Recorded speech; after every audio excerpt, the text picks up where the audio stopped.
Good morning, friends. Welcome back. Have you heard these words in your own life? Maybe someone said them to you, or maybe someone said to one of your close friends and you know them. Here it goes.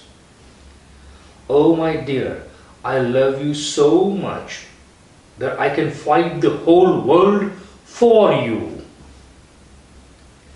And then, after a few years, maybe 2 years, 3 years, the man who wanted to fight the world for this woman is now fighting wars with this woman. Have you heard these words and has it happened to you or maybe someone you know? Well, I don't know about you, but if I am honest, I am the man who has used these words. And I am the man who has later on fought with the woman for whom I would have fought for the whole world. What happens? What happens to relationships when a man and a woman, they feel that they can fight the whole world for each other after spending several years together? They are themselves in some kind of a world war with each other. What goes wrong? Well, friends, today I am going to talk about a very important base of any long-lasting and growing relationship. And if something doesn't work out with this base, that is when this kind of, the war which was to be fought for her is fought with her. So what is the base that I'm talking about? The way this universe works is that wherever there are forms, wherever there are shapes, wherever there is any creation, it only happens with duality. That means there is day and night, there is black and white, there is masculine and feminine. For any relationship to happen, and not only happen, but for a relationship to be sustainable so that it grows over years, there has to be a balance between masculine and feminine energies. I mean, a relationship may happen between similar energies, but it cannot stay. So this is a basic principle of creation. The polar opposite energies of masculinity and femininity have to come together for any creation. And a relationship is a creation. A child is a creation which is born out of such a relationship. So essentially, every relationship on this planet, whether it is between a man and a woman, a friend and a friend, if it sustains, if it stays longer, it is only because there is some balance of masculine and feminine energies. Now, when I am talking about masculine and feminine energies, I am not talking about man and woman. It is not necessary that a man is predominantly a masculine energy. It could be the opposite also. There could be a man with predominantly feminine energy, and then there could be a woman who could be predominantly with masculine energy. Of course, if your physical body is of a man or a woman, then there is a big chance that your predominant energy comes from that. Like most people, they identify with their physical body. So usually, I'm making it very clear, this is not always the case, but usually more of man would tend to exhibit traits of masculine energy, and the same is true for women. More women, they will identify themselves with the feminine energy. Now, what is this masculine and feminine energies? This is the way we deal with life. So, for example, the masculine energy it is an active energy. It is a proactive energy. It loves to lead. It loves to initiate new things. It loves to take action. It has a vision, and it loves to go out there in the world, achieve something and then return back. The feminine energy, on the other hand, is a receptive energy. It is the energy which is passive. It loves to be acted upon. It loves to be given care and protection and warmth and love. It is very inspiring in its very nature. So the way life works is that the feminine energy uses its power of inspiration to inspire the masculine energy, which then develops a vision based on the inspiration of the feminine energy. Then the masculine energy goes out in the world, achieves that, comes back with the achievement, and in the process makes the feminine energy feel secured. So one of the greatest needs of feminine energy is to be taken care of and to feel secure. That is very, very important for the feminine energy. When feminine energy doesn't feel secure, it feels disturbed and frustrated. In the same manner, one of the most important needs for the masculine energy is to feel that strength, care and security for the feminine energy, strength for the masculine energy. And that with the strength is also associated a sense of respect. So whenever something goes wrong, whenever the masculine energy is unable to feel that strength and respect, it feels frustrated. Just as the feminine energy feels frustrated when it does not feel secure. And this wonderful play of masculine and feminine energies that you can see everywhere in the world in all kinds of relationships. For example, let's say if two friends are going out for lunch or shopping, you would notice one of them has always taken the masculine role, the lead role, who says, let's go to this restaurant, let's go to that restaurant, let's go to this shop, let's check it out here. And the other one will usually follow them. If both of them are equally insistent upon, no, let's go to this restaurant, let's go to that restaurant, they will eventually fight and they will not be able to spend time together. So eventually these people, they will not meet next time. They will find someone else with whom they can match. So this is a simple thing. Like any relationship, two friends, two relatives, wherever two people are there, one of them will by default take the lead. One of them will put the masculine shoes and the other one will put the feminine shoes.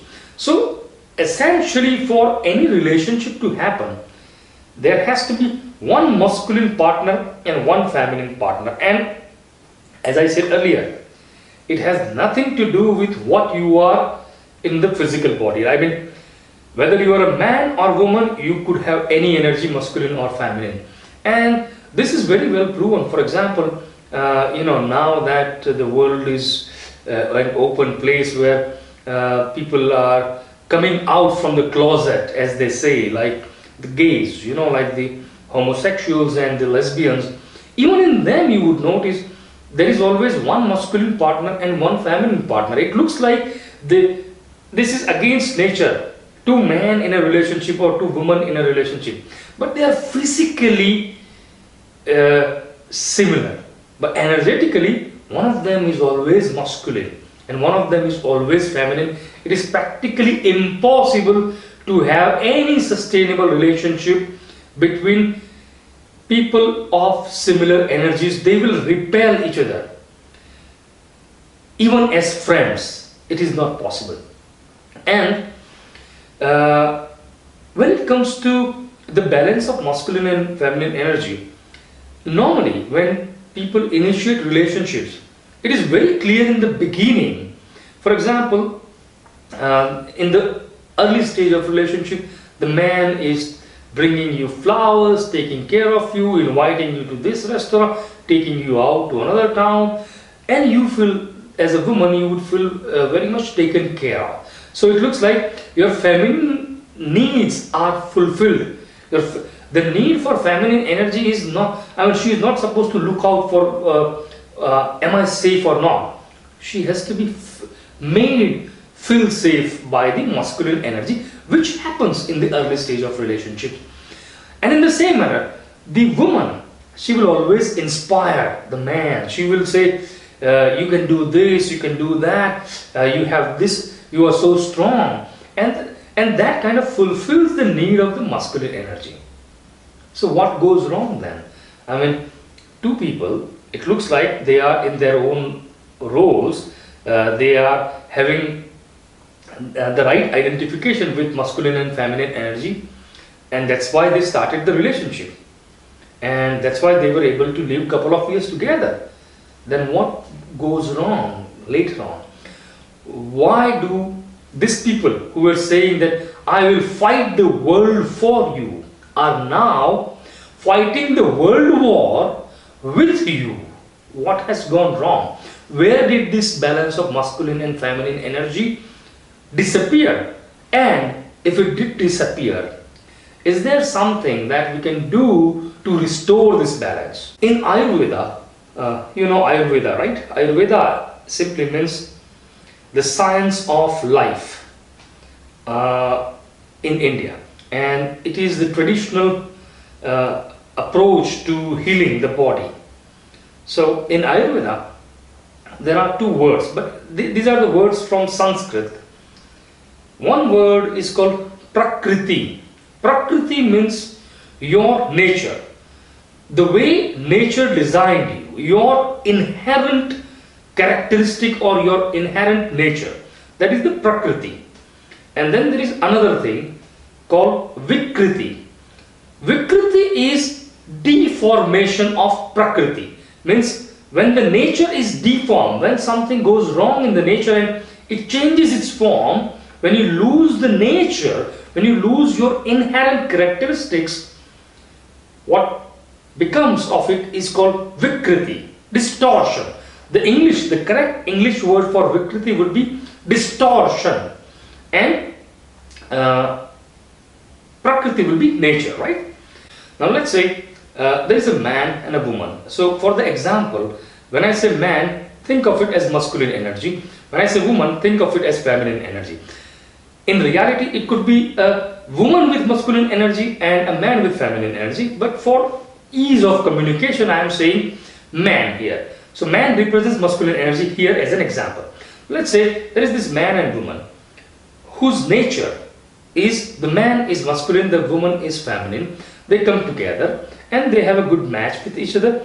They form a good bond with each other. They create a relationship which goes deeper for about several months and years.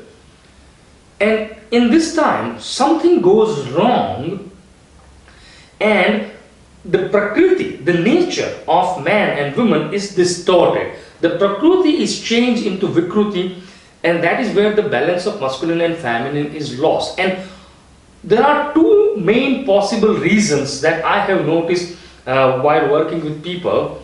I will share with you. One of the reasons could be the distortion starts with the masculine energy. Now how does this work? Let's say there is a man. Now the man with the masculine energy. Now this masculine energy is supposed to take care of the feminine energy, make her feel secure. He needs to make her know that, you know, I have a vision. I will give you this. I will do this for you. And in that process, like in that vision, I will put in all my energy in action, and I will be proactive. Now this, when he shows this, when he is doing these things, the feminine energy feels secure. Now this happens quite often in relationship, like when you find out that, okay, this person is really important to me, you develop the fear of loss of that person. And when you develop the fear of loss of that person, you will start, you will start being yourself. You will get into the game of pleasing her. This is what happens with many men. Normally, the man or the masculine energy is it is supposed to be active and bold and taking, standing for himself and doing what needs to be done. But many a times, from the fear of loss of the person, They get into the game of pleasing her. And when they do that, that is where the first distortion of masculinity comes. Now what happens is, they start this, they lose themselves, right? They stop being masculine. And when they stop being masculine, they are not able to show this vision, they are not able to show their strength. And that is when the feminine energy feels insecure. And when the feminine energy feels insecure, it becomes frustrated, and something unusual happens. When the feminine energy becomes insecure, she jumps into the masculine shoes, and then she starts being the man in the relationship. So she starts pulling the strings, and in this case, both have changed their roles, but both have changed their roles with Vikriti. It started with the masculine, but eventually, see, when the masculine stops being masculine, the feminine will step into the masculine. And when that happens, she will be shouting at him all the time, "You're not doing this, you're not doing that, why you don't do this?" But it started with the masculine energy, which stopped being masculine. And then there is a circle. When she does that, it breaks his ego more, it hurts his ego more, it feels him, "I am not strong enough, because now she is shouting at me." And then he becomes more feminine, and then the circle goes on and on and on and on. This is the first scenario. The second scenario is where the feminine energy initiates the distortion.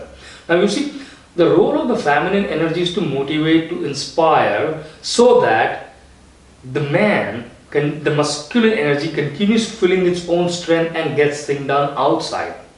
But for some reason, when the feminine energy, instead of motivating and inspiring the masculine energy, it starts criticizing and showing how weak you are. This is not good, that is not good. When you start attacking his sense of strength, or his sense of self-esteem, and his sense of respect, his need for respect, he stops being masculine. When his masculine characteristics are attacked, he will stop being masculine. And when he stops being masculine, the woman will jump into the masculine shoes, and then again the same circle starts. So friends, the problem that happens because of the imbalance of masculine and feminine energy is that when the feminine energy stops motivating and inspiring the masculine energy, when the woman, instead of motivating and inspiring the man, starts criticizing and showing him how bad he is, that is the first drop of poison that destroys the balance. Or for whatever reason, man stops showing care for her, or giving her the sense of security, that is from man's side the first drop of poison. So if you understand this clearly, what brings the masculine energy, what brings the man on table in relationship? Care, security, vision, which makes the woman feel secure. What brings woman on table? Inspiration, motivation, unconditional support, that whatever happens, I am with you, I will follow you, as you just go out and do, I am here standing with you, inspiring you. When these two come together, and if they are in their prakriti, magic happens. Unfortunately, because we are living an unconscious life, it is very easy to slip into, from this past pain, this mountain of pain, when it takes over, we jump from our prakriti to vikriti. And when one person jumps, like when the man stops being a man, the woman will step into the shoes of man. When the woman will stop being a woman, the man will jump into the shoes of woman, and then this circle goes on and on. What is the solution? The solution is rather simple. All you have to do is, first of all, identify your prakriti. Identify your prakriti and your partner's prakriti, and then make sure If you want your partner, let's say you are a woman and you want your man to be responsible, you want your man to be a man, you want your man to provide you with all the support and care and security. Start with yourself. You step into the feminine shoes, because when you will step into the feminine shoes, there is no choice for him, because for a relationship to exist, it can only happen between masculine and feminine. So when you become the woman you should be, he has to be the man he should be. Or let's say if you are a man and you want your woman to be woman, you want her to stop, I don't know, I'm sorry to use this word, I don't have any other word for that, but as they say commonly, bitching, like you are this, you are that, you're criticizing all the time. Don't try to change the woman. You start being a man, because when you start being a man, when you start taking the responsibility, when you develop a vision of life, that will give her a sense of security and caring, being cared for. And when you become a man, when the man steps into the shoes of the man, sooner or later the woman will fall back into the shoes of woman again. So the solution is this: whatever you are, whatever is your prakriti, go back to that. If you want to change another person, it is possible to change, but not by pushing them. Instead, you get into your own shoes, and the only shoes that are left for her then are their own shoes. Yes, it will take time, but if you as a woman make sure to inspire, to motivate instead of criticizing him, he will fight the war for you. And you as a man, if you become responsible, if you take up if you take up the responsibility to support her, to care for her, if you develop a vision which gives her the sense of security, she will fight wars for you. There are some spiritual practices which can also help us to connect with the required energy, the masculine energy or the feminine energy. When we go to the dimension of spirituality, I will share with you some practice in one of the videos by which you can make this process of reconnecting to your femininity or to your masculinity faster. But to make it very clear, when I use the word man or woman, it was in the context of masculine energy and feminine energy. It is very much possible that in your relationship you might be a woman who is the man, and that's totally fine. I mean, physically you are a woman, but energetically you have masculine energy. It is totally fine. Or maybe you are a man, but energetically you exhibit more feminine energy, and that is totally fine. The important thing is to identify your prakriti and get into the shoes of your prakriti. You get back to your prakriti, the other person will eventually go back to their own prakriti. It doesn't matter who started the war. The problem here is that for some reason we went away from our prakriti. The solution is, let's return to our prakriti. With that, my friends, I'll stop for today. See you tomorrow with a new video. Until then, have a great day. Thank you very much.